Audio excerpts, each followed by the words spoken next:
वडोदरा महानगर पालिका की बड़ी कचहरी पर आज स्थायी समिति की बैठक मिली थी। तब स्थायी समिति की बैठक में 14 कार्यों की दरखास्त रखी गई थी। स्थायी समिति के चेयरमैन डॉक्टर शीतल मिस्त्री की अगुवाई में मिली हुई आज की इस बैठक में चर्चा के अंत में सभी 14 कार्यों को मंजूरी दे दी गई थी। तब बता दें आपको कि आज की इस बैठक में 12 कार्यों की दरखास्त और 2 एक्स्ट्रा कार्यों की दरखास्त रखवाई गई थी, जिसमें जमीन मिल्कत शाखा, ड्रेनेज प्रोजेक्ट शाखा, अग्निशमन और तत्काल सेवा विभाग, ड्रेनेज और बरसाती गटर शाखा, जनसंपर्क विभाग, पानी पुरवठा शाखा जैसे विभिन्न विभागों के कामों को मंजूरी के लिए लिया गया था और सभी सदस्यों की सहमति के बाद सभी 14 कार्यों को मंजूरी दी गई। तब इस बारे में ज्यादा जानकारी स्थायी समिति के चेयरमैन डॉक्टर शीतल मिस्त्री ने दी। આજની સ્થાયી સમિતિમાં કુલ 14 દરખાસ્ત મૂકવામાં આવી હતી। 14 દરખાસ્ત મંજૂર કરવામાં આવી છે।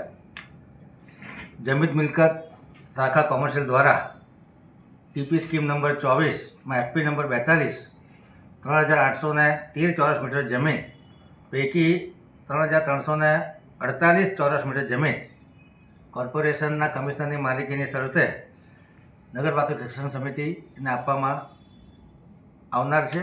જે દરખાસ્ત આવી છે તેને મંજૂર કરવામાં આવી છે। પ્લોટની માલિકી કમિશનરની રહેશે અને એની ઉપરનું બાંધકામ સર્વ શિક્ષા અભિયાન દ્વારા કરવામાં આવશે। ડ્રેનેજ પ્રોજેક્ટ શાખા દ્વારા કોટેશ્વર ગામથી વડસર પમ્પિંગ સ્ટેશન સુધી ડ્રેનેજ ગ્રેવિટી લાઇન નાખવાનું કામ છે। 9.10% ઓછા મુજબ 1,47,00,000 કામને મંજૂરી આપવામાં આવી છે। મિકેનિકલ ખાતા દ્વારા 3500 લીટર ટેન્ક કેપેસિટીના જે સક્શન મશીન લેવાના છે 8 નંગ જેટલા। એક મશીનની કિંમત છે 35,82,423 રૂપિયા પ્રમાણે 8 નંગ મશીનના 2,86,59,384 કામને મંજૂરી આપવામાં આવી છે। અગ્નિશમન અને તાત્કાલિક સેવા વિભાગ દ્વારા 108 અથવા તેથી વધુ ડ્રાઈવરો જે એજન્સીને આપવામાં આવ્યા હતા, અલ્ટ્રા મોડર્ન એજન્સીને, એને 3 મહિના અથવા ટેન્ડર થાય ત્યાં સુધીનું એક્સટેન્શન આપવાના કામને મંજૂરી આપવામાં આવી છે। પશ્ચિમ ઝોન વોર્ડ નંબર 12માં અકોટા દાંડિયા બ્રિજથી લઈને અકોટા થઈને અટલાદર સુવેજ ટ્રીટમેન્ટમાં જતી મુખ્ય નળિકામાં ભંગાણ પડતા આ 67 હેઠળ 2,79,80,000 ખર્ચે કામ કરવામાં ધ્યાનમાં લેવામાં આવ્યું છે। વડોદરા શહેરના પશ્ચિમ વિસ્તારમાં વરસાદી ગટર સફાઈ કરવાનો જે 75 લાખની મર્યાદાનો વિચાર હતો, 25.51% ઓછાના ભાવ પત્રકને મંજૂરી આપવામાં આવી છે।